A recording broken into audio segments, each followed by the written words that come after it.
YouTuber Manish Kashyap की मां ने राष्ट्रपति को पत्र लिखा है। मनीष कश्यप की मां ने सनातन पर दिए गए विवादित बयान को लेकर तमिलनाडु के मुख्यमंत्री के बेटे उदयनिधि स्टालिन के खिलाफ एनएसए लगाने की मांग की है।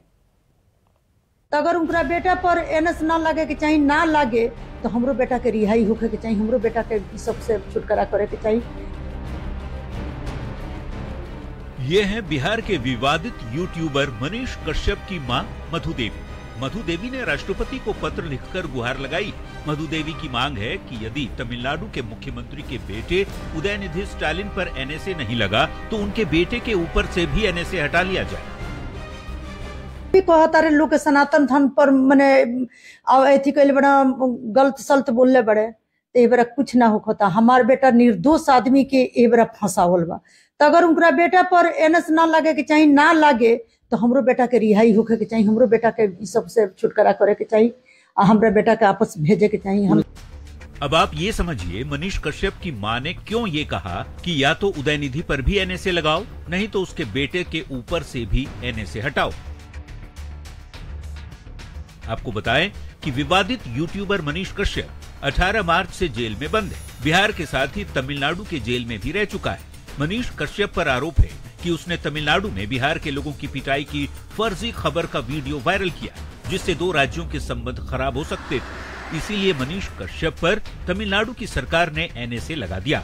अब मनीष कश्यप की मां का कहना है कि जिस राज्य सरकार ने उसके बेटे पर एनएसए लगाया, आज उसी तमिलनाडु के मुख्यमंत्री के बेटे उदयनिधि स्टालिन ने सनातन को लेकर विवादित बयान दिया है, जिससे करोड़ों लोगों की आस्था को चोट पहुंची है। तो सनातन पर दिए गए विवादित बयान की वजह से या तो उदयनिधि स्टालिन पर भी एनएसए लगाया जाए, नहीं तो फिर उनके बेटे के ऊपर से भी एनएसए हटा लिया जाए। न्यूज़ 18 के लिए बेतिया से मुन्ना राज की रिपोर्ट। 2024 के लोकसभा चुनाव से पहले एक बार फिर से आरक्षण का मुद्दा गर्म रहा है। आरएसएस प्रमुख मोहन भागवत ने आरक्षण को लेकर एक बड़ा बयान दिया। जब तक समाज में भेदभाव है तब तक आरक्षण पर संघ का समर्थन है। भागवत के बयान पर एक बार फिर से सियासत गर्म हो चुकी है और महागठबंधन के नेताओं ने बीजेपी को निशाने पर लिया तो बीजेपी ने पलटवार करने में देर नहीं की।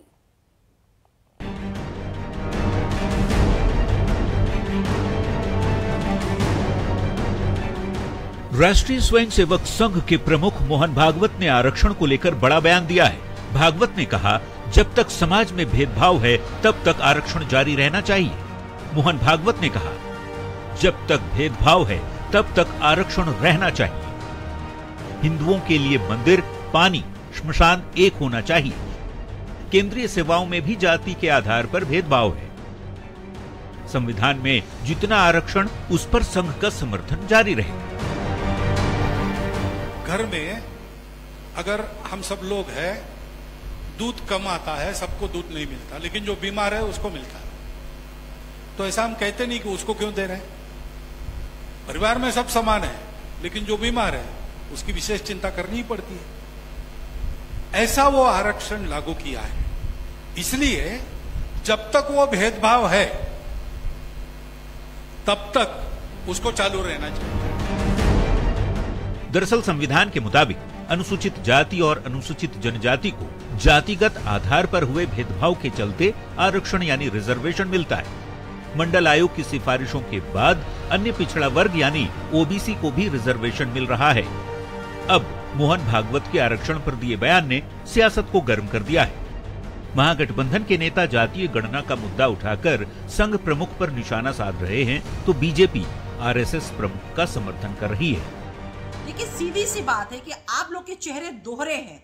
आपको जिस तरह से हाथी के दांत खाने के और दिखाने के कुछ और होते हैं, वही स्थिति आप लोगों की है। क्योंकि मोहन भागवत भी संविधान बदलने के पक्ष में है और बाबा साहब भीमराव अंबेडकर के संविधान को छोड़ के मोहन भागवत का संविधान चाहते हैं नरेंद्र मोदी। तो आप केंद्र सरकार को ये बात क्यों नहीं कहते हैं कि जातीय जनगणना करा करके इनका आर्थिक सामाजिक स्थिति क्या है उसका आकलन कर ले।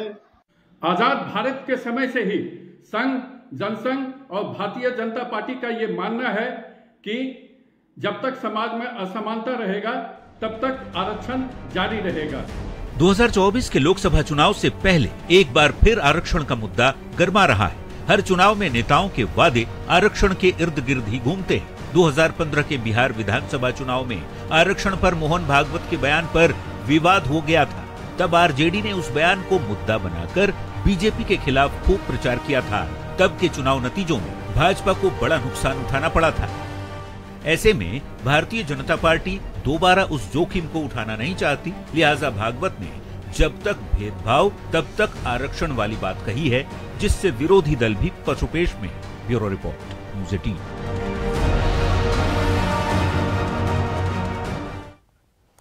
तो लोकसभा चुनाव 2024 से पहले जेडीयू ने बीजेपी के खिलाफ नई रणनीति बनाई है। 5 नवंबर को जेडीयू भीम संसद का आयोजन करने जा रही है और इसके लिए जेडीयू ने संविधान बचाओ आरक्षण बचाओ का नारा दिया है।